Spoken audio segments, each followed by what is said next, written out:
The Daikin SUT comes in many different shapes and sizes. Tank size can vary, motor size, pump size, but if you're working with the same series, typically your controller will be the same. If you're unsure what model you have, over on the right side, you will find a tag with model number and serial number. That information is important if you're calling in for technical support.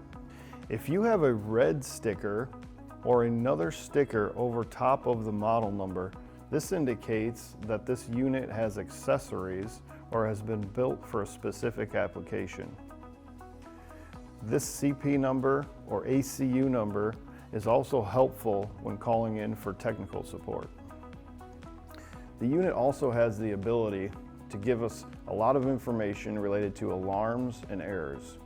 It can tell us if oil's too low, if temperature is too high, or if our voltage is incorrect.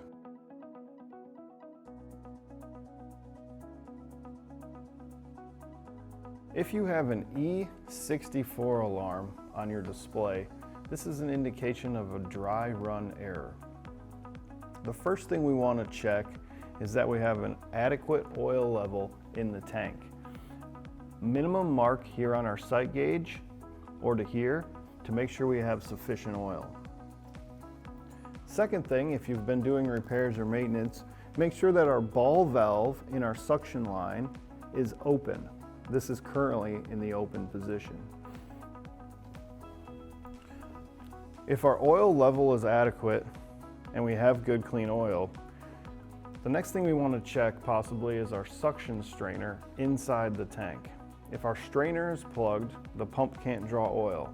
You can access that strainer by removing this cleanout cover here on the end.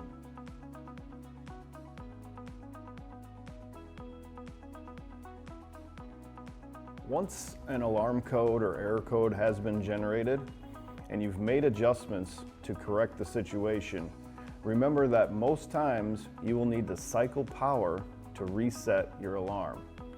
Simply making an adjustment will not reset the alarm.